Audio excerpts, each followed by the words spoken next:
Yo, Ramadan yo. Mubarak, bro. Ramadan Mubarak. Ramadan Mubarak, brother. You're fasting. I'm fasting. I'm fasting. So we'll try not to be that, I'm trying not to be very explicit. cranky and explicit. And yeah, but I'm still terrified by all the stuff that has been coming through. Dude. Yeah, Bro. but some of it, man, I think it's just smoke and mirrors. Yeah. Okay. And yeah, so welcome, bots. Thanks for that. yeah. That one person that is joining in. Happy to see you back. I think, yeah, let's just get started, man. As always, we've had this tradition for the last couple of episodes where we've just been looking at planes fall out of the sky. I mean, after they fall out of the sky, I guess. Yeah, let's have a look. You've been hearing about what's going on with Boeing. I mean, actually, you broke that news to me. But before we get into the whole, the whistleblowing thing. The whistleblowing thing, yeah. I mean, that's, I don't know. By that point, I think it became pretty general news. I don't know who told me about it. Yeah, anyways, mainstream now. But let's look at the. I don't know. This is kind of a tradition now. Hopefully, it's not for too long. Oh, I saw that wheel drop there. Oh my god. There's so many police here now. It's crazy. So these two cars, and they found some of the landing gear up there. They think it was a United 777. The tire fell off. Fell on top of the.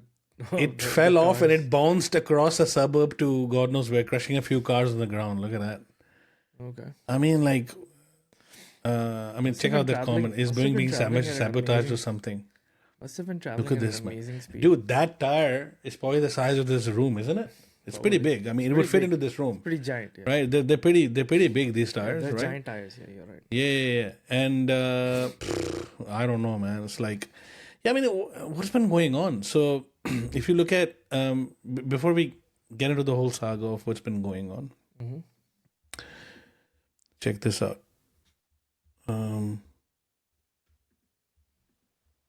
The whistleblower guy, he was found mysteriously dead. I think he committed suicide. That's what they said.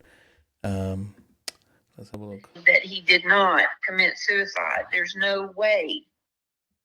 First tonight, our investigative reporter Ann Emerson has new information in the death of Boeing whistleblower John Barnett. A close family friend of Barnett says he predicted he might wind up dead, that a story could surface that he killed himself. But he told her, don't believe it. Ann? Tessa, Barnett's family friend Jennifer said they had talked about this exact scenario playing out, but his words seemed like a premonition.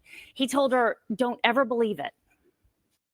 I knew John because his mom and my mom are best friends.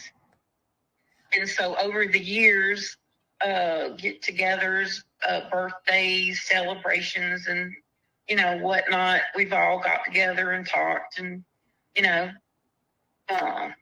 that's how we really know each other. And when Jennifer needed help one day, Barnett came by to see her. They talked about his upcoming depositions in Charleston. Jennifer knew he filed an extremely damaging complaint against Boeing. He says the aerospace giant retaliated against him when he blew the whistle on unsafe practices. For more than 30 years, Barnett was a quality manager. He'd recently retired and moved back to look after his mom. Retired as well. Come on. He wasn't concerned about safety because I asked him, I said, aren't you scared?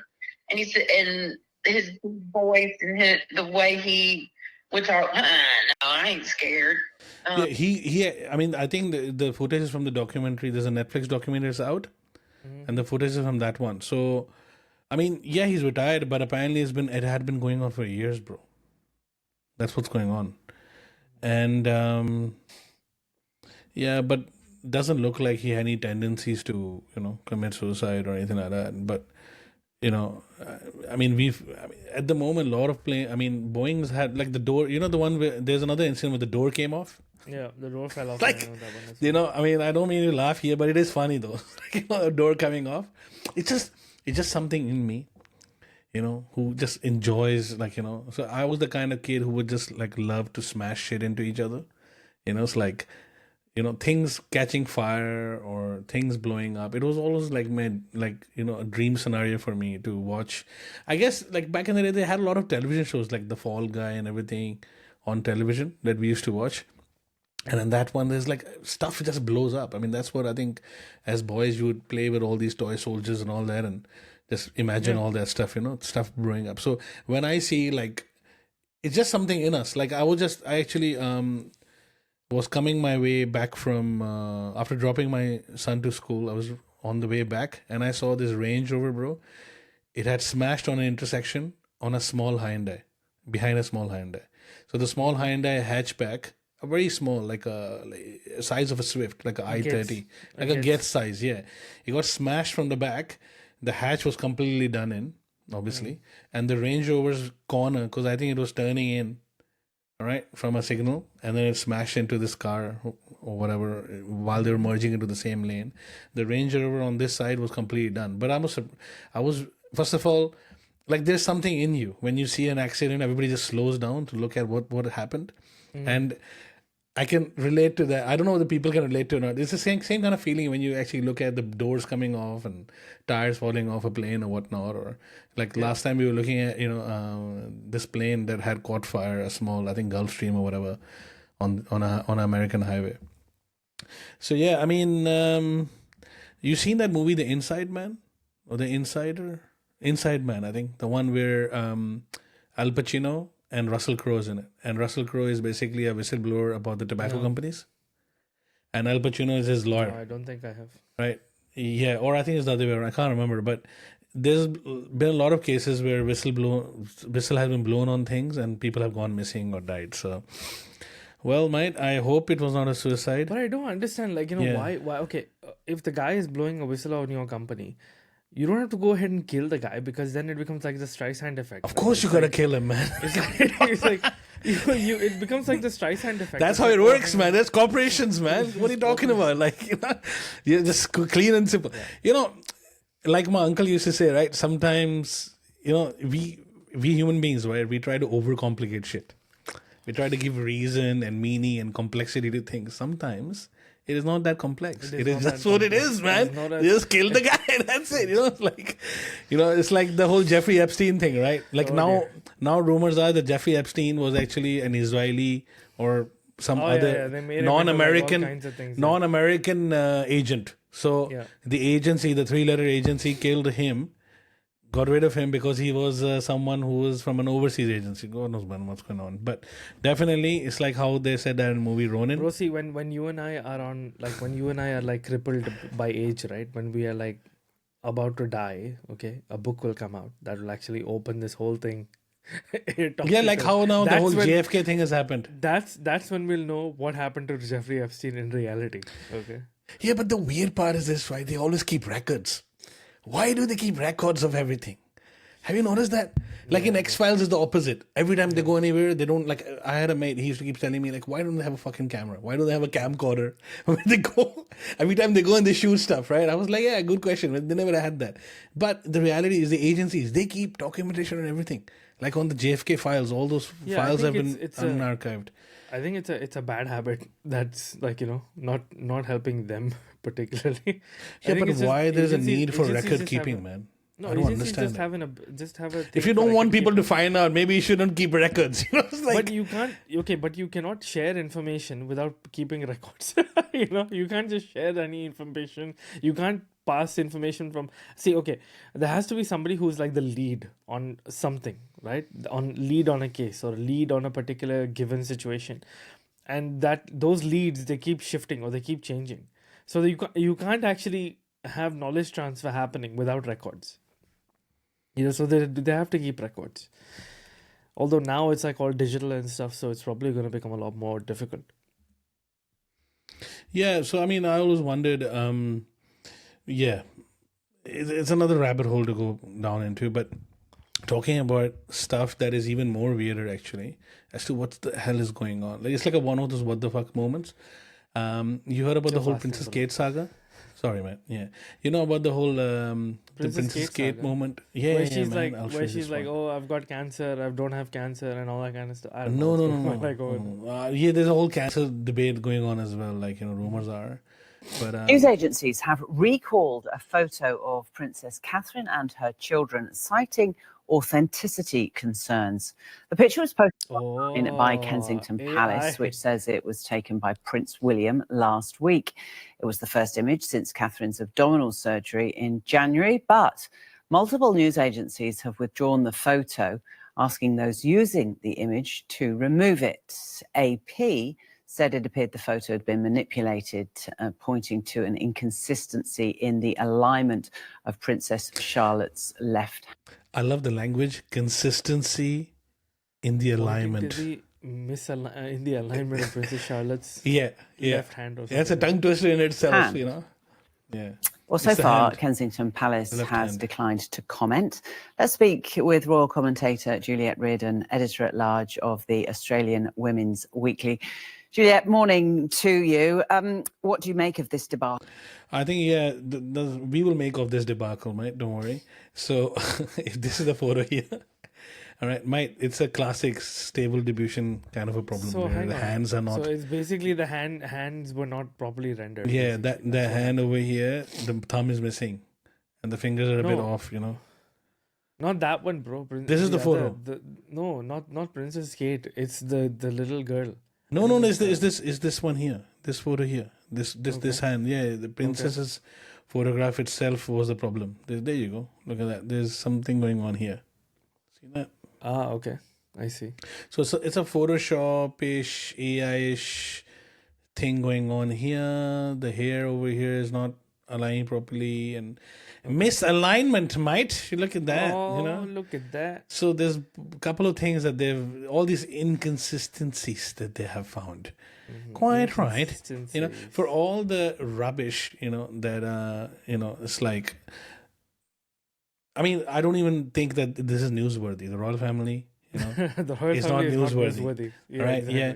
I mean, up until the Queen was there, I kind of put up with it because, you know, a lot of my colleagues, a lot of my friends, including my own missus, our parents, our dada, dadi, nana, my own missus itself, you know, like, you know, they have this reverence for the Queen, which is all right. Yeah, which is whatever, why, man. whatever. Anyway, you know, it's like I had an English boss a while back, and I said, like, do you like the royal family? And he goes like, yeah, but in a very silly way. And I was like, okay. So he gave me an answer, but it was a very cryptic one as well. I was like, what do you mean in a silly way? So I think a lot of people are in love with the royal family, but I can understand if you're an English person, you know, a lot of them don't like them, a lot of them do. But I'd never understood the attraction of people who are not even English. The allure towards the royal family. I never understood it. Maybe, you know, maybe I just don't get it. So apart from that, the image manipulation stuff has been going on for a long time in the royal family. You know, the royal photographers, they do a lot of dodge and burn, you know. It's been going on for a long time. Liquify tool, all that stuff has been going on for a long time. But now I think it's just that maybe AI or some bad Photoshop was done. Maybe they need to use new tech. Maybe they need to use, say, stable diffusion a little bit. Maybe they're just using Photoshop and it's just bad use of Photoshop. But I think she's been sick and they've used a bit of image manipulation. They kind of went a bit overboard trying to give that perfect picture feeling. That's it, man. You know. And you think that the palace themselves did it? You think that, like, you know, the royal palace itself did it, or is it just? Yeah. So on a related topic, the whole, you know, what is it? Meghan and what's the other guy? You know, that saga, Harry and Meghan, right? Yeah. The saga has been about his book that came out. I've not read it, but a lot of my friends have read it, and they've made me aware of all the important details in the book. Right? And the one of the main crux of the book is that, you know, he had an amazing relationship with the family. Is that his wife was not respected, and he kind of blames. Most of the blame is shifted towards. First of all, he's a spare. Basically. The word spare. There's a heir, and then there's a spare. The heir to the throne. The heir to the throne. Yeah, and the spare. Spare is the name of the title of the book. Yeah. Right. That is where the word spare actually comes from. You know, it's like how, you know, the master slave thing in the hard drive. Yeah. Where that come from. Something like that, you know. Spare comes from, you know, from that part of the language. And basically he blamed the administration of the royal family. The administration of the royal family is someone who profits and manipulates and all the issues, a lot of the issues that are being faced by the royal family, the administration is involved in that. Right. There's a lot of people around the family who make decisions, and sometimes they don't work out. So that is what's going on. Yeah, yeah. So anyway, so too bad, mate. Maybe should have left royalty a while back, so you don't have to deal with all this. But anyway, I guess heavy wears the crown kind of a situation. It's like heavy there is is the head that wears the crown. Yeah, but the ironic part is that the crown has no value. So, The crown has and it's heavy for no reason, right? So. Actually, the crown has some value, I guess, because that guy is well, rich. the amount of entertainment. That guy is rich, bro. Yeah, they're rich, man. They have so much money invested in there. I don't agree with that part. A lot of people say that they don't have any wealth. All the wealth is owned by the government, and all the jewelry, everything is owned by the government, and they are just like custodians of it, or it's lent out to them. I doubt the it. people. I highly doubt it. They get paid salaries or whatnot, to keep up the charade. I mean, they get, you can call it a charade. So they get a salary. They get a salary from the government. They get a stipend just to be like royal. A stipend. I was about to say that. They get a stipend to be royal. Yeah. Bro, I would be happy. I would be happy if I get a stipend to be royal, bro. I would be like, yeah. They get a like, stipend to do fuck all, right? I guess to handle all that drama and the emotional trauma that is the family is going through. They get a stipend for it. So the stipend is there to attend to rock up to all the dinner parties and all the charity. Is it like a couple of million a week or something like that? I mean, that would be amazing, bro. Like I guess the maintenance of the palace, the maintenance of all the quarters and all the guards and all that, the administration is again profiting off it, right? I think all these bullshit jobs. There's all these bullshit jobs around the royal family. If it makes sense, I honestly think it's the other way around. I think the royal family actually owns majority of the land of England, and they get like a percentage of every single whatever land sold, whatever it is, like to them. Every time a house gets sold, they probably get cut. Now you're talking like that person who was guest on like who, right? That's one of those people, right? That's conspiratorial. Conspiratorial. Actually, talking about the crown, while we're on it. Let's look at the Indian diamond market. Man, this is super interesting, actually. I thought we should have opened with this, but it's the most cutthroat market on the face of the earth. It's like this is really good. Like, so I love listening to B1M. They are an architecture channel. I think I mentioned them anthropological in the stuff past. Yeah. So this one here. Which structure has over 7 million square feet of office space, houses nearly 70,000 workers, and ranks as the largest office building in the world. If you guessed the Pentagon, then you're wrong. In November 2023, the title of World's Largest Office was taken from the Potomac Polygon and handed to this gigantic new development in the Indian city of Surat. 10,000 square meters of restaurants and cafes, parking for 5,000 cars and 10,000 motorbikes. Green, brother. Elevators, 9 courtyard gardens, retail outlets, and conference halls are all built across this 35-acre high-security compound. A structure this size is a true milestone for India's construction industry. And with a long list of specialist requirements and a pandemic to contend with, building it was no mean feat. In an age of hybrid work, where office buildings are sitting empty around the world, this enormous edifice had guaranteed full occupancy before a single piece of rebar was placed. So, who could possibly need a building this big? So the problem that it solves, it's like so cloudy. How huge is the, I mean, I know. The reason why it was built, I think it was amazing. It's for the diamond. A whopping 90% of the world's diamonds are cut and polished. But as big as this industry is for the city, it has a problem. Rough stones arrive in Surat, where they are processed in one of the thousands of small workshops spread around the city.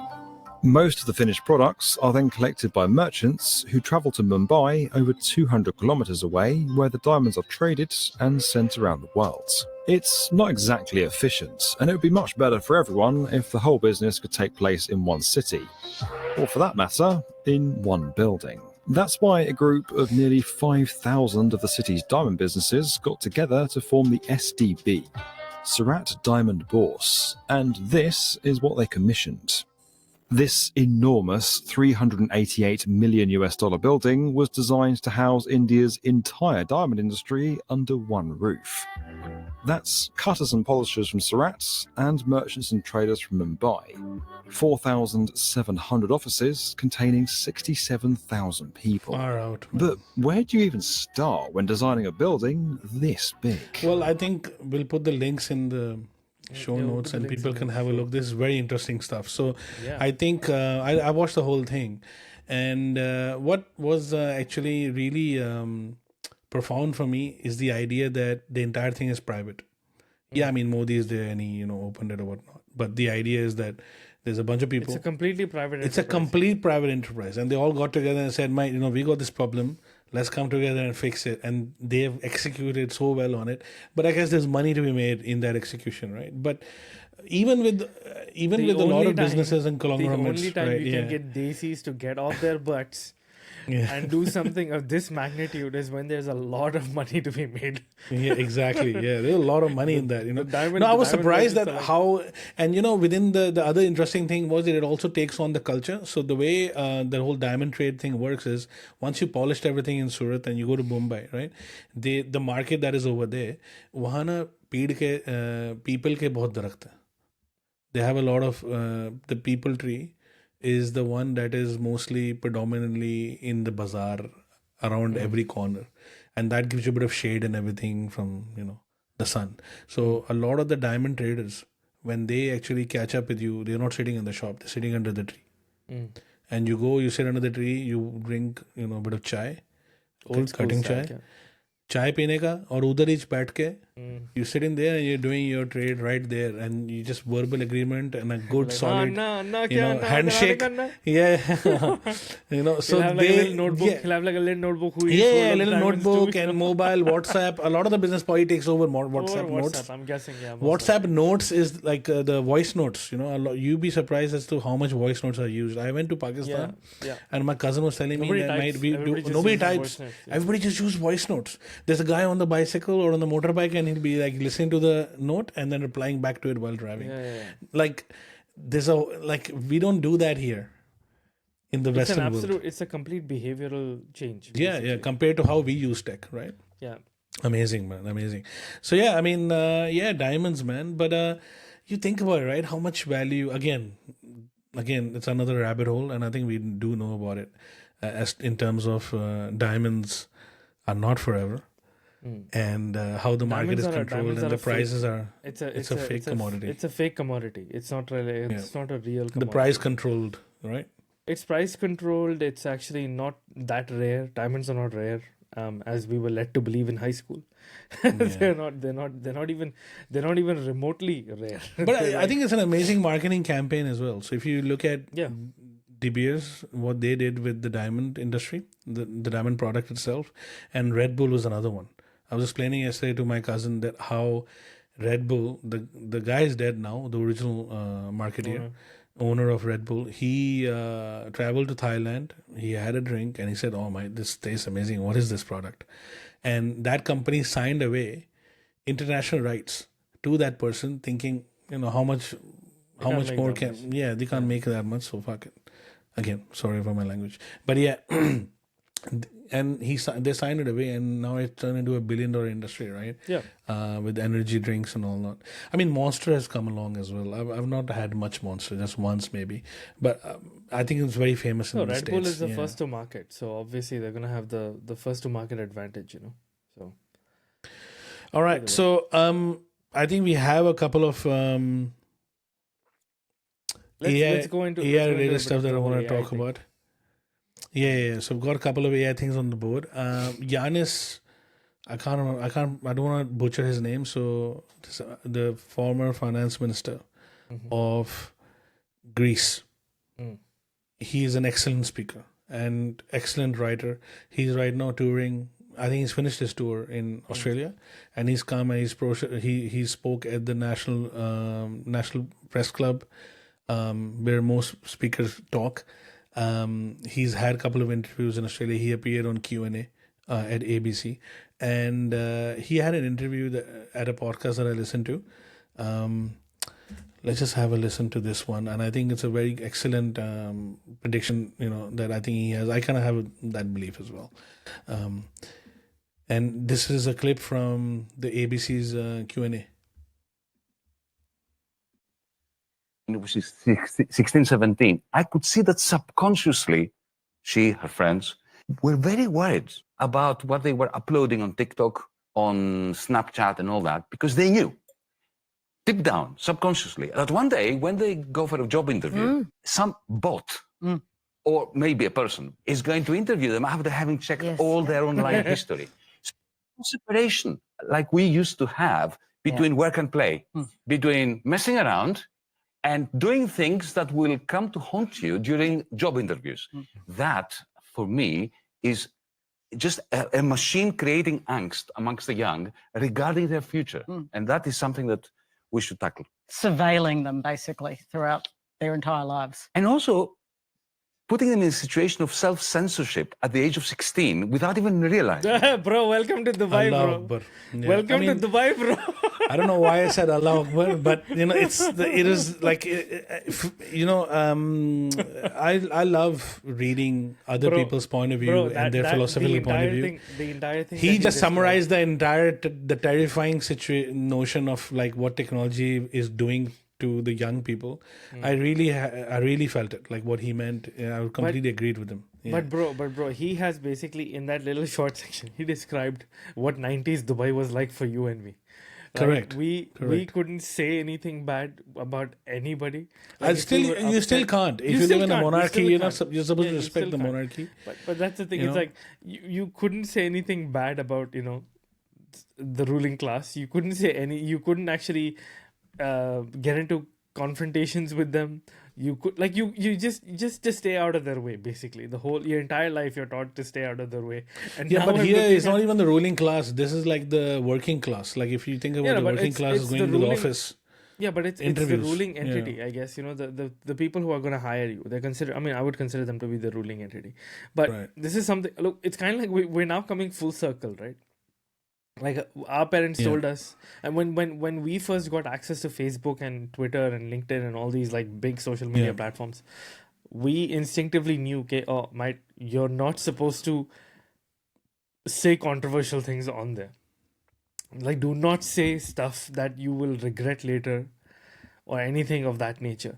And honestly, that's why my participation in social media, my participation in on the internet, in the internet zeitgeist, if you will, has been very minimal. I've been a lurker and just somebody who's been absorbing information.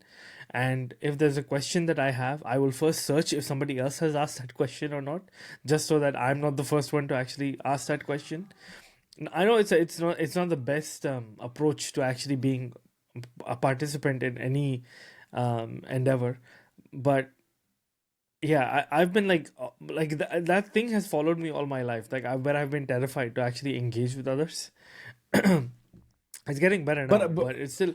But for what's happening now. But that is the economic reality. I think if you're going to live in those countries, there's a deal being made is that you're a guest here, and you're going to work. You stay a guest. We will try to see you stay a guest. Don't try to become a citizen. Don't try to become a citizen. Yeah. And I think that the Qataris, the Saudis, basically that entire culture of people, that ethnic people who live there, that's the mindset that they have. They just do not believe in integration. They believe in the idea of you are from your tribe and I'm from my tribe.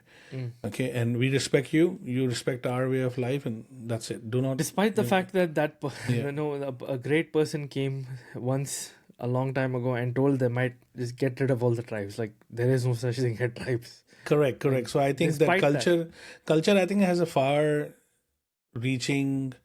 grip on people rather than religion itself. And in some places, you'll see religion has actually taken over. Religion is the culture, right? So, yeah, I mean, if you look at Eastern Europeans, right, they have a culture that is melded with their similar like Arabs, that is melded with their Christian Orthodox.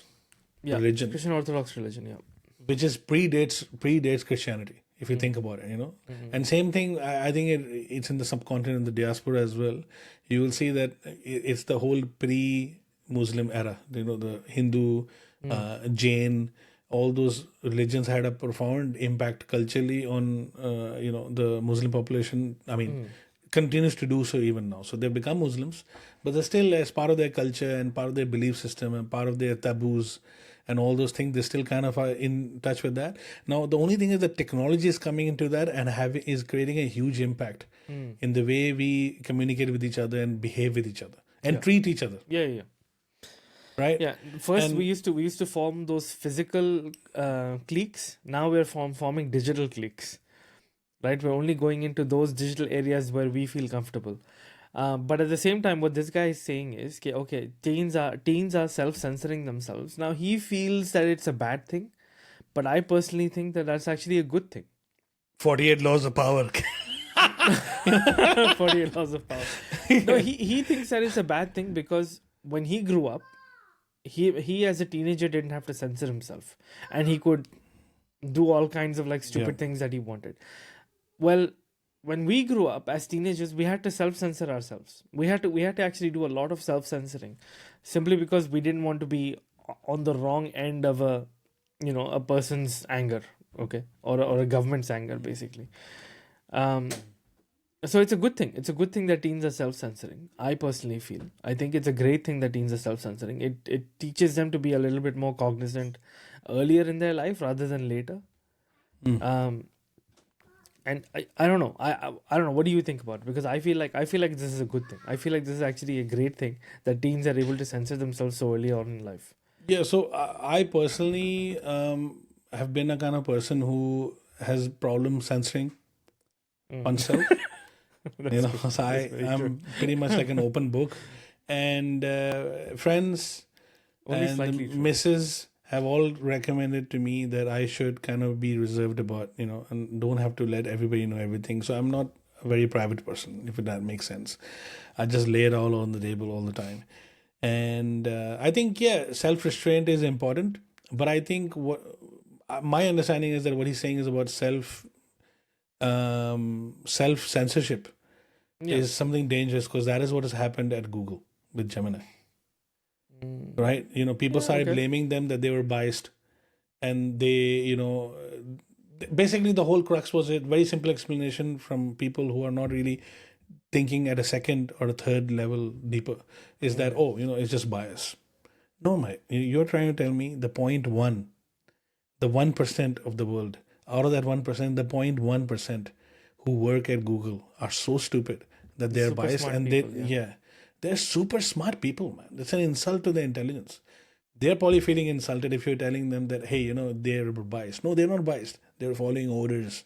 They work for a corporation, right? So that's a completely different discussion. But I think that this whole self-censorship, it leads to this whole idea of people living in bubbles. And, they all... It's like if you watch Fight Club, Edward Norton, right? He has this perfect life, which is completely fake. He has a corporate job and is going up the ladder, and he has this perfect life, perfect IKEA furniture. He's not and going all up the ladder. I thought he's not going up the ladder, but he's Yeah. struggling to go up, obviously, and he wants that perfect life, and he wants that promotion and all that. And then, something cracks inside, and he creates that other character, Tyler Durden, spoiler alert. Tyler Durden, yeah. If you haven't watched it, I mean, the movie's like 20 years old by yeah, this exactly. point, man. Come on, yeah, correct. So I don't know. I mean, I'm not a psych. I guess this is one of those Jordan Peterson topics as to psychologically what will it do to people who self-censor. It will have an impact. Like, I'm just, without being an expert, I can tell you, if you're not being yourself, it has an impact. Like, I actually get stressed out when I can't be myself. Like, people tell me that, you need to practice self-restraint. It's good to practice self-restraint, but I feel like I lose a part of my identity if I'm not just being open about what I feel like. If I cannot express my feelings, it really pisses me off. I get really frustrated and really angry, and I get anxiety, man, if I can't be myself. It's like those people who can't work for someone else. You and me, we work for other people, but we always had that thing, okay, maybe you should have that entrepreneurial drive. People have that, and they spend all their life thinking about it, but they never act on it. It's all right. It's understand. It's not easy to take that major step, but I think that self-censoring is destructive. I don't know how, but I have that feeling that it would be. Maybe, someone will come along. And I'm sure if you Google it, Jordan Peterson Maybe already probably talked self-censoring about actually it. encourages groupthink, and then groupthink will actually cause more problems than it will actually solve in the long run. Well, I guess, don't you think that in order to be part of things, people like to belong to stuff. They like to belong in groups. They like to belong to a club. But that's okay. But people do that anyway. Self-censorship. People do and that all anyway. But Yeah. then there's a difference between having your own natural inclinations and then you falling into a group with people who share those inclinations, and then you self-censoring yourself and falling into a group that also self-censors themselves just so that they can make money, or just so that they can be part of some kind of, just so that they can get some kind of a monetary or socio-economic benefit, right? That's what getting a job is all about, right? I know. That's exactly what getting a job is all about. But here's the thing. See, you and I, we work for a big corporate as well, right? One of the big corporates in this country. And if, literally in our contract, or in my contract anyway, when I read it, there is a clause which actually dictates how we should behave on social media with regards to our corporation. We can't just go and blabber bad things about our corporations and be expected to, even if our corporation is the one who is at fault. As a Muslim, as a professional Muslim, it's unethical. It's unethical to be doing that anyway. The hand that feeds you shouldn't be criticizing it. You shouldn't be tattle-tailing. I think that if you want to criticize, the place that you work, leave or criticize, or have that behind closed door conversation with your employer. With the employee, you don't need to involve the entire world, man. If you have a bit of a disagreement, ultimately it's all human, right? But that's okay. This whole involving the whole world, I think this is more of a modern phenomenon. This is like the whole activism phenomenon that's actually been sweeping everybody, right? Correct. In the last decade or so. So everybody feels like, oh, they found something wrong with somebody. Oh, okay, here we go. I'm gonna go on Twitter and just blast it out to everybody, right? I think with this whole thing where teenagers are self-censoring themselves on social media, I think it's a small good right now, but self-restraint is good. I agree on that bit. To practice it. And if it goes to extremes, then we are reaching dangerous. I'll tell you one thing: we give very less credit to the youth, the new generation. I have come into contact with them, interviewing them for job roles, and just have family friends whose kids are in that part of the generation, and they're very switched on. They're very money minded. They have to be. They understand money. They're very switched on. They know exactly what to say, and they have skills where they know how to manipulate other people. They're pretty good at this, bro. They're pretty good. I was very naive when I was a graduate from uni. These guys have not even started uni and they're on top of their game. I know what the reason for that is. I think the reason is because we went to uni in a very sheltered environment. Therefore, we weren't this switched on. If you and I were in not such a sheltered environment, like if we had the world come at us raw, then we probably would have grown up a lot faster. True. Like if we were in the diaspora, India, Pakistan, those countries, or any of those countries where life is real, different. Yeah, definitely. But I think sheltered life does create tolerable human beings. So if you look at the Middle East and all the modern monarchies that are there, and you look at the people growing up in that, they are the nicest people ever. Yeah, they are, and they're the most tolerance. The amount of tolerance those people have is unfounded in any of the countries on the planet. A lot of tolerance. For as much as they say, the local people treat expatriates this way, that way, that's just a very small, minute group of people, it's just that it gets really bad if you come into those situations, but you don't come into those situations very, very often. I've never come into that situation. My dad never come into that situation. I survived through. I've had friends who've come into that situation, but it's very far and rare. That could even happen in a country like this. Right? So, so moving on to that, since we're on that whole philosophical reality of self-censorship, not self-censorship. But anyway, Giannis, right? You should just look him up, and there's a lot of podcasts out there where he's spoken in general, and he has an amazing mind. Like he's an economist. He's an economist and also kind of a semi-philosopher, like a very modern level, simple approach to problems that exist and why they exist. You should listen to him. Neuralink. That's the next one, man. This is my question to you. Let's watch this first, and then I'll ask the question, right? I think I know what you're going to show. This one here. Yeah, I've seen this one. So they're doing a live stream here in Neuralink. I'm just going to quickly just explain what's going on. This fella here, the gentleman on the chair in the blue t-shirt, he is disabled, and he has accessibility issues, obviously, because of his disability. And he is now plugged into Neuralink.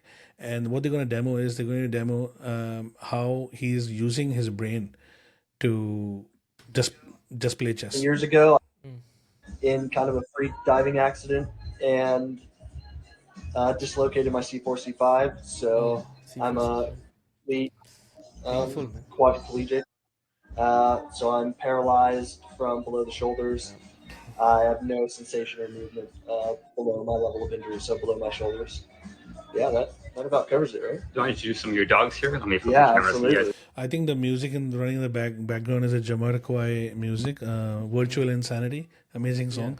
But I think if it keeps running, we might get flagged for that music, so I'm just going to mute this one. But yeah, we don't have any monetization to begin with anyway. So, so this is the laptop there, okay? And they're live streaming, so the quality is really bad.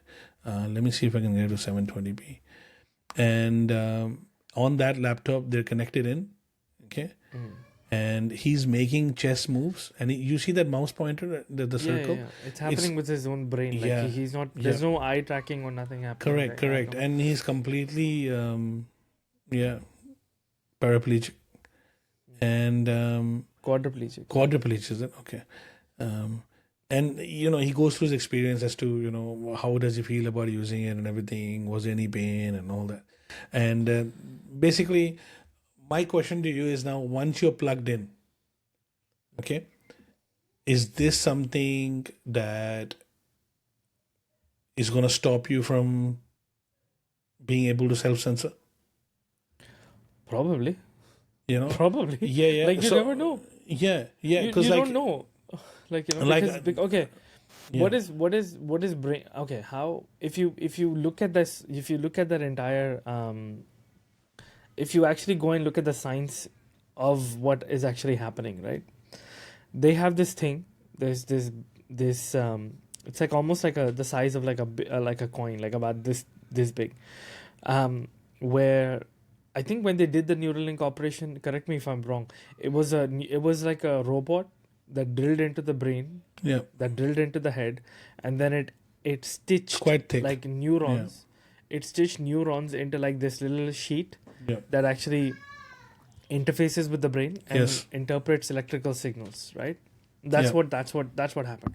Now here's the thing: every single activity that happens in your brain, when you think of something, when you think of like.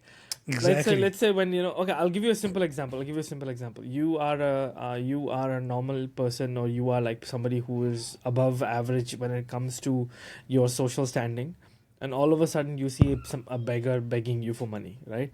Now, depending on how you were raised and depending upon how your general thought process is, you could have one of two reactions. One would be, oh, poor guy, let's just give him some money. Or the other one could be, oh, disgusting, get away from me. Like it could be one of those two reactions. Now, both of those reactions happen in your brain. Oh, okay. Nice. Both of those reactions happen in your brain. No, you have to enable it. Both of those reactions happen in your brain instantaneously, and they are an electrical signal.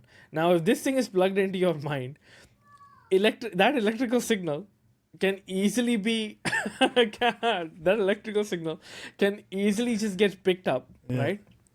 And it can be broadcast to everybody and anybody. If somebody else, if a third party is like listening in on that thought process of yours, they will know exactly what you think of, like when you see poor people or when you see like people who are disadvantaged.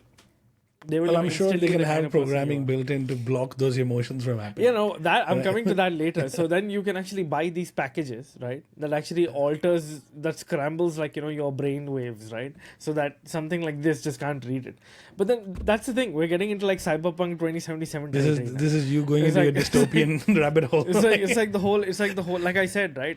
If there's a realistic dystopia that human beings will ever enter, it will be the Deus Ex, mankind divided era.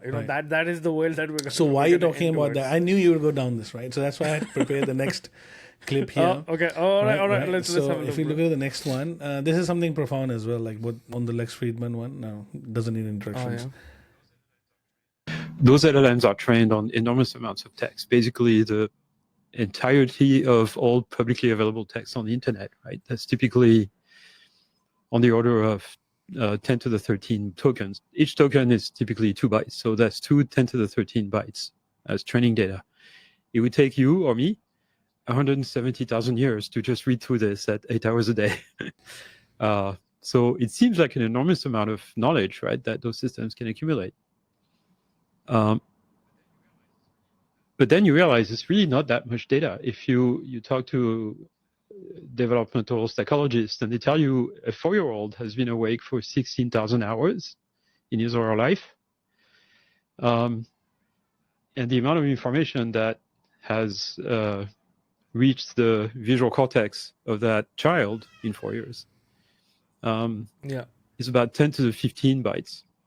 And you can compute this by estimating that the optical nerve carry about 20 megabytes per second, roughly. And so 10 to the 15 bytes for a 4-year-old versus 2 times 10 to the 13 bytes for 170,000 years worth of reading. What that tells you is that through sensory input, we see a lot more information than we do through language. And that despite our intuition, most of what we learn and most of our knowledge is through our observation and interaction with the real world, not through language. Everything that we learn in the first few years of life, and certainly everything that animals learn, has nothing to do with language. So basically, I'm just going to summarize this. In other words, the data bandwidth of visual perception is roughly 16 million times higher than data bandwidth for written or spoken language. Long story short, our LLMs, right? In a mere 4 years, a child has seen 50 times more data than the biggest LLMs trained on all the text publicly available. So, on the internet, coming to that, the whole idea of Neuralink and all that, what Neuralink would be able to do, it'll just skip by all these LLMs. Because the LLMs, they're good enough, but imagine you have 1,000 people. They're all connected into the machine, right? And they are now thinking and answering all these questions to all the queries that are coming into the, like, I'm plugged in and I have a problem and I'm sending it out there to my communication provider, my mobile provider, saying that I have this issue. And while I'm just like, in the matrix and doing that, there's 1,000 people like that fellow over there on the other side who are also querying a database of information, grabbing it and sending it my way. That's all they're doing. They're just managing traffic. In reality, all the information is stored, but the traffic management of it is something that you will still need. So human you're beings saying that we'll enter into like an era of like non-verbal communication. Basically, we'll just like telepathically we'll just send data out there. We'll have to. We'll be like, we'll have to. But the problem with the text is that text is limited. So at the moment, all the chat GPT stuff and and it all doesn't that, account for, and according to what that guy says, it doesn't even account for sensory data. sensory So you data is have going to no be idea. 60 million, God knows how many million times more, and it's not that easy. 16 million times and more, yeah. there is a Lex Friedman podcast that has come out with a second interview with Sam Altman. It's, I don't know, 2 hours long or whatnot. You don't need to listen to the whole thing. Yeah, I The don't crux have of time it, the to main do thing that you need to think about is compute. The main thing that you need to know. He Compute, talks bro, about that how compute is the main challenge. And compute is needed to do everything. Remember, ever since we've been talking about AI on this channel, you and me, everybody, we've been saying the biggest challenge of AI is compute power. Right. How are you going to keep increasing compute power exponentially? So if your kids without want to actually be in exhausting the future, resources? the jobs of the future are going to be in the energy sector. So your kids need to prepare to go into the energy sector. tell your children to actually get ready to go into the energy sector. Don't listen to Jason Huang and tell them to become like freaking non-programmers. Now, talking about Jensen Huang, Jensen Huang. There's another clip I have of his as well, which we'll talk about. Bro, that guy, he's like selling product, bro. He's like in complete sales pitch mode, like the whole time. Every single time you talk to him, he's like smiling and trying to sell you something new. And again, a lot of people, I'm going to preface this by saying, just because Jensen Huang is right now at the top of the world because his company, because his company's stock has gone up, and because his company accidentally tripped into this whole AI thing. Because remember, they were not actually they had nothing to do with AI. They were to make all GPUs, in on graphics cards. Yeah. Graphics cards for GPUs, kids to play music games. And they had this technology called TensorFlow. TensorFlow was a complete accidental technology that they built for ray tracing, not for AI. But some geniuses out there in the world just figured out that, they can use TensorFlow for actually doing AI algorithms. And boom, they just went into like a whole different direction. Now Nvidia is not even interested in making GPUs. Now they're like, we want to do AI now. They want to be the AI platform of the future. Okay, so Jensen Huang is like a little bit, he's losing perspective a little bit, in my opinion. Okay, and here's the thing, it's the same thing as Neil deGrasse Tyson. He is a physicist. Okay, correct. And apparently, from my understanding of like the rest of the physicist world, he's not a very good physicist either. Okay? Same thing with Machu Kaku. There's another Michio Kaku. Again, man, they all sell books. That's all they do. Apparently, he's not such a great physicist. Yeah, they all say that. Yeah. But he is the most popular physicist. Okay? Right. So because he's a popular physicist and because he can wordsmith his way into like some really interesting, he can say some really interesting word salad and people just they'll create like prophecies out of it. So people ask him random stuff like, what is your philosophy on living this kind of life? And he will have some opinion on it. Okay, even though he has no idea people can ask him medical questions. Okay, he has no degree in medicine, he has no understanding of medicine, but he'll still give you his opinion from a medical perspective. He's a physicist, he has no idea what he's talking about when it comes to medicine.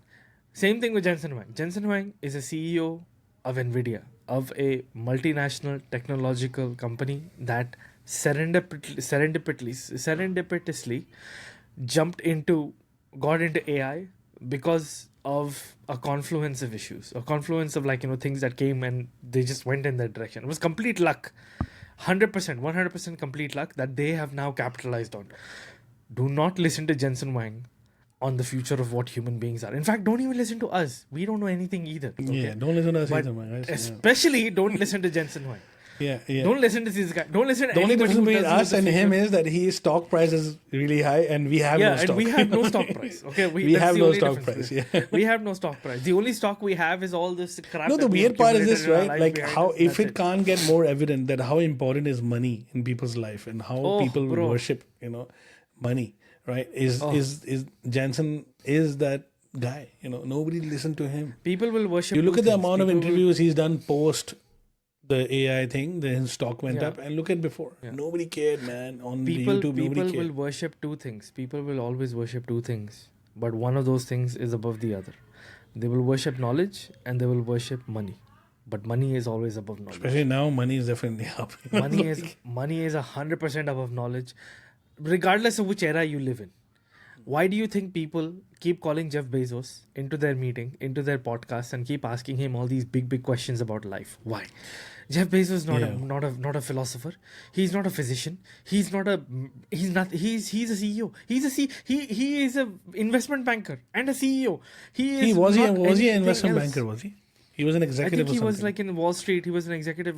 He was an executive, but I'm not sure if he was a banker or not. Don't for a second let him fool you. Or let anybody fool you that Jeff Bezos was a self-made man. He wasn't. He had a $300,000 startup loan from his parents back in 1990. Okay, and I think he also gave up. He mortgaged his house or something. He did take a risk, and he said back then that his main aim was to just Bro, look. Let's put it this way, digitize right? bookstores. Even if That's all. okay, look, let's put it this way. Even if he took a risk, his parents were loaded enough that he had nice little nice little hammock to actually fall back into. He wouldn't have fallen flat on his face on the ground. Let's just accept that first of all. Okay, all these big giant CEOs that you and I and everybody seem to revere, they all had nice big cushy Stanford mattresses graduates on the ground. Yeah. They were all Stanford graduates. Not discrediting that they're not best. smart. They are smart. I mean, that's why they went in that They business. are smart, 100%. But they also at the got same lucky. times, Luck is a huge factor. You need luck, you need money, and you need smarts. If you need all these three to actually become somebody like them. If you don't have any of these three, if you have one aspect missing, you will not be like them. Just forget about it. I think luck is a huge factor where it's like what Anupam Kher Luck is a said. massive He factor. said कि chance जिंदगी में सबको एक दफा जरूर मिलता है. Yeah. Right? So I think that no. He said he doesn't say chance. He's like Bombay will give everyone a chance at least once in their life. Once in their life. So that is the promise of Bombay. It's up to you. It's up to you how well prepared you are when that chance comes to you. That's what he says. And he doesn't say it's up to you how you decide to take that chance. He said it's up to you how well prepared you are. Meaning you need to have that money and you need to have that smarts.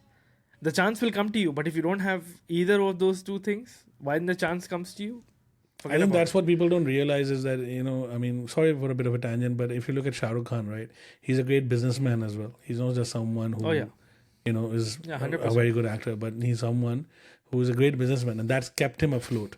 Because when his movies did not do well, the business was there to support him. And he continued on 100%. And kept taking those risks and, changing himself to adopt to new roles or whatever. And now I think his movies are doing well, apparently, again. I only watched one of them. Coming back to it, so yeah, I mean, about chance and all that. Jensen So since you're talking about Jensen, right? Yeah, he's such a hot topic. he's like the new Elon that everybody likes to bash on. I mean, but anyway, I think the guy is trying hard. The guy is trying hard. I don't think people are bashing on him. I think people are actually literally taking his word as the gospel. Right Yeah, he is not getting that bash. You know why? Because I think it's a because he belongs to a different ethnic race. Maybe that could be the reason. Could be that he's not like your average white guy who escape racism now. Yeah, he's not your average white guy who made it. He's like an Asian guy who made it, right? So maybe could be that. I mean, interesting. We live in interesting times. So let's listen to this one here, since you're kind of like on a bit of a bender here already. Let's get you a bit more bent. So look. And you'll assemble a whole bunch of chatbots, and that's the way software is going to be built someday. How do we build software in the future? It is unlikely that you'll write it from scratch or write a whole bunch of Python code or anything like that. Now. It is very likely a team of AIs. There's probably going to be a super AI that you use that takes the mission that you give it and breaks it down into an execution plan. Some of that execution plan could be handed off to another NIM. That NIM would maybe understand SAP. The language of SAP is ABAP. It might understand ServiceNow. And it go retrieve some information from their platforms. It might then hand that result to another NIM who goes off and does some calculation on it. Maybe it's an optimization software, a combinatorial optimization algorithm. Maybe it's some basic calculator. Maybe it's pandas to do some numerical analysis on it. And then it comes back with its answer, and it gets combined with everybody else's, and because it's been presented with this is what the right answer should look like, it knows what right answers to produce, and it presents it to you.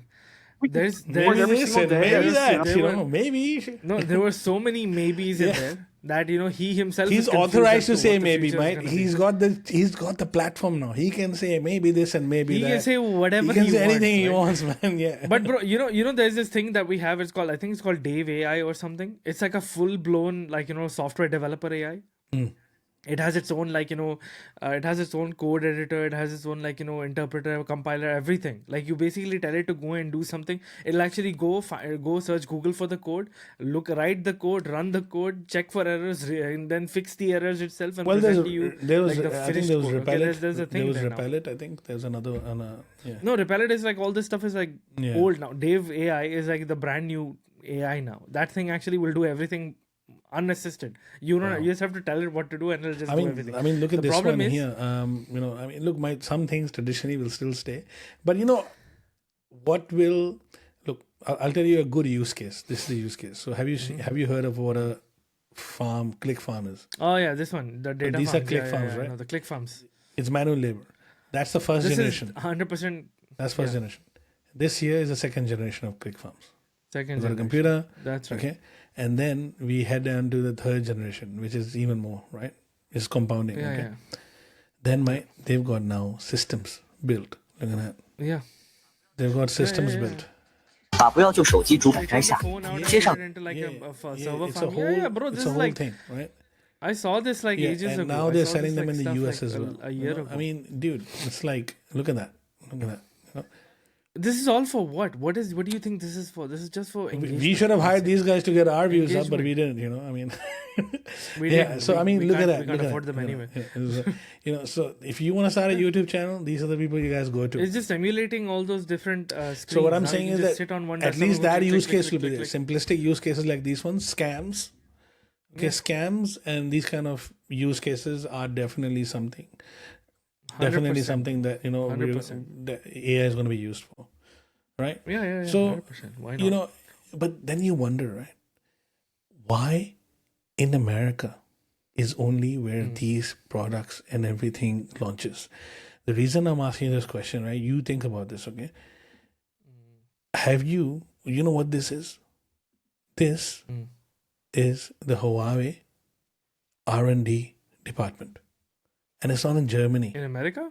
It is in China. China? Holy crap. It's in China. That looks like... It houses 25,000 people, bro, who work there. R&D headquarters. This is R&D headquarters.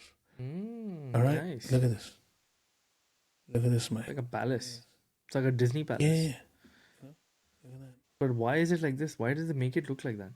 That's, I think, a different what's the discussion, thing with mate. that? I really don't want to go there. I think you and me, we know why is that. But Yeah, you can't take the pollution away. But yeah. you can't take the pollution away, man. I love how you always focus on the pollution first. Look at this, man. I look at the so air they show you the quality, it's like all original, and they grey show you and this is the original one. That is the one that they built, the one on top. Yeah, so they basically copied. Yeah, no, all of them are the copies. original. All of them are copies. They all are copies. So this one here, I think the Yeah, one yeah. on the top is the one. I think that's the built Yeah, one. and the one the bottom one is the original. Okay, so same thing here. Because you can see the Yeah, clouds the at the bottom. bottom. So this one here again, I think the one on the top is the original, and this is the the one on the top is the original. The one on the bottom is I the mean, fake one. look at this, man. It's a reinterpretation of the Heidelberg Castle in Germany. So look at that. Look at that. God, I'm like, you have to still ask the question why? Why are they building Yeah, it like look at as if they? So there is a fetish then with Eastern European, Eastern European. There is definitely Germanic a fetish architecture. with the thing, and I think they also look upon white people. I saw this Chinese video. We could do a whole Mind the Gap on just China, right? I mean, there was this one video that I saw. Bro. There's a white Bro, girl I goes to have so much China, information. and all the kids are like staring at her, like as if it's like some kind of a Yeah. It's like if a white person goes to India, what do you think is going to happen? They're going to be but like, white, "Ooh," like, but, they're gonna all just but form white like a people, I big- think in India now they're used to it. But there are a lot of places in China. No, bro. Did you see that recent one where that Brazilian couple got beaten up and the woman got she got like manhandled by like far 7 out, people or man. something? She was a YouTuber. Far she out, was a bro. YouTuber. That was like Yeah. she was a YouTuber, and it was just one photo that the people saw, and they figured out where she is, and then they actually went over there. It was just insane, bro. Like, it was- Look at this all this Like- architecture that they have here. Look at this. So Yeah, bro. question now: they even have a bridge. Bro. China has they even two have a things. bridge, It has bro. manpower. Bridge. Yeah, why not? Why not the bro? bridge? You Right? Just And they have a why not the train. bridge, This is a mess hall. Okay, look at that. yeah, it looks like Grand Central Station. Yeah. The mess hall, I mean, Go for it goes on and on. Like, look at the photographs, right? Now, with all that prowess and all that technical wizardry that is going on there, architecture support and all that. Like they're trying to make you feel like Germans, so you can think like a German, right? And invent something like a German, right? Why there is no innovation coming out of those places, and it's all coming out from the America? Because there's no incentive to innovate. Like when you as a country have actually subjugated your people to the extent where, okay, for decades, for many decades, all you told the people was put your head down in the factories and produce just one product, this one toy product, or this part of a toy product for like years and years and years, right? That one factory, there was a whole factory that just produced this one toy. Like there are factories in China that just produce this. This is a lens cover, okay? There are whole factories set up to just produce this. Okay, so your entire your entire workforce is just based on, okay, I have to just produce this one thing, and I don't need to think beyond producing this one thing. From there, you've come up to, okay, now we need to produce our own products, right? Did you know? And this is something that I don't think many people are aware of. Do you know China does not have the technology, or didn't have the technology until very recently, to produce their own ballpoint pen? Did you know that? No. Ballpoint Yeah, they pens, had like to import you mean these ballpoint ones or pens. the uniball ones?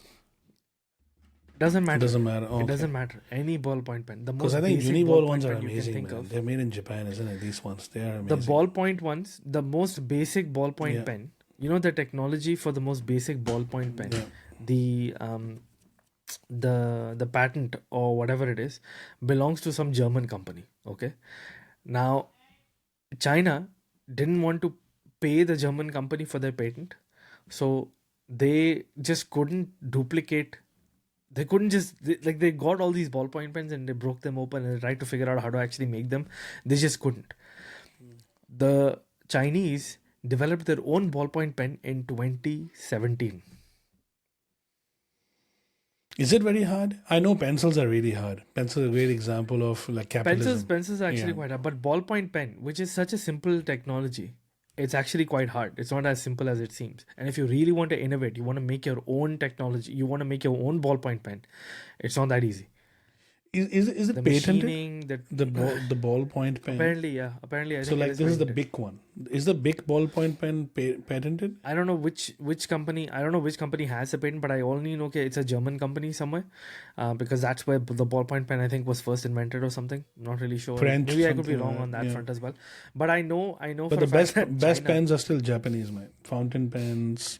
could be, yeah, You know, 100%. these But the thing is, uniball but the thing is, uniball the ones. Japanese, right? They innovate. Yeah. So the Japanese probably figured out the basic ballpoint pen, architecture and structure, and they made the basic ballpoint pen much earlier. And then since then, they've just been innovating on like that basic ballpoint pen architecture. And they've just been innovating to the point where now their pens are like world class. Like it's one of the best ballpoint pens that you can buy. Bic, right? Bic is like one of the world's best ballpoint pens that you Yeah. can purchase. And it's the cheapest, and it has like Their really workhorses, very ink nice flow to it, and yeah. everything. They just work as they're supposed to be. They make some of the best the Japanese make some of the best calligraphy pens in the world apparently as well. Fountain So, pens, calligraphy pens. Yeah. fountain pens and calligraphy And, pens, and, Pilot, and they have these mastered the pens. idea of how to make really thin ballpoints, thin ink pens. because the language kanji Japanese script. when you Yeah. kanji, yeah. When you talk to Japanese people about pens, in their language, it's not just a pen; it's a writing instrument. Like it's a completely different paradigm, right? And that's how marketing. Writing That's instrument. how people started marketing them. It's a writing instrument. Like it's like a, it's like trying to say to somebody that, oh, this is a Geek orgasm. this is a yeah, this is like a watch. It's not a watch, mate. It's a timepiece. Yeah, it's different. It's that mentality. It's like they love writing instruments so much. Okay, there's a whole like subculture there There in is. Japan. Yeah, based on even just here in writing Melbourne, instruments, yeah. they have shops where they have the Yeah, yeah. Pilot ink pens and the ink and all the variety of stuff that is coming out of Yeah, Japan. yeah. Pilot is, Paper, bro, Pilot is like diaries, nothing. journals. Yeah. Like there's a huge culture in the whole writing. and- Oh yeah, yeah. yeah, good. Yeah. If you get into that Reddit area of the internet, you will never come out. It's just you're just gonna be in there for a long time. And one thing I've noticed is, and I think we'll have to close in 5 minutes because I need to bugger off, is that with anything that human beings have made, where there's a human involvement, right? Where there's like, a significant, like for example, book binding. I've been recently getting into book binding a lot because I've been buying all these like books and stuff, and I've been going online looking at like all these books where they have like nice end the end page cover art, and they have like this nice like end pages, the way they look, the books binding is like done in a very different way, and I just sit there and I look, I'm like, oh my god, like there's so much stuff that actually goes on just in like manufacturing a book. No, the thing is that we are so involved in day-to-day digitization of things, and we are in awe and wonder of like how physically things are made. There's always going to be love for physical. But that's the thing. I personally feel, and this is my uneducated total, like in the dark, like prediction. The more digital we become, the more digital we are being forced. Like on one side, we are being told AI this and AI that and this and that. I still feel that there's going to be this distinction in the economy of the future where there's going to be, oh, here's an AI created product, so you can go and buy that. It's much cheaper. It'll be produced in this one format because the AI can't think beyond that one format. And here's the human version. You can get like 3 different versions of this human, but it's going to be like bloody expensive as hell. It'll be like 10 times more expensive than the AI product that you can purchase. So if you just want the product, here you go, AI product. But if you just want something a bit more carefully thought about and constructed. Well, another interesting question that remains, right, is for children. Like children at the moment, they play with physical toys. Yes, there's iPads and whatnot, but at least toddlers, right, they play with physical goods, and that's a huge market. Yeah. So do you think that with all the Neuralink and all that, like how education is going to get impacted? Like if everybody, I mean, come on, you could end up applying for a role, a job, that someone is predisposed to do that role, and there's no way that you can beat him because they are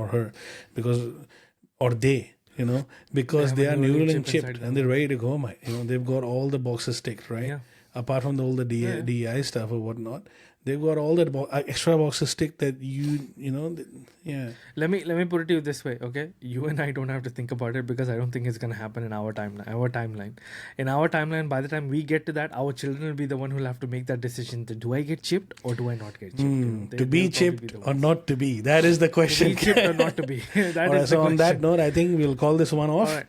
Wrap it up, and thanks, bots. See you on the next one. Yep. See you, bots.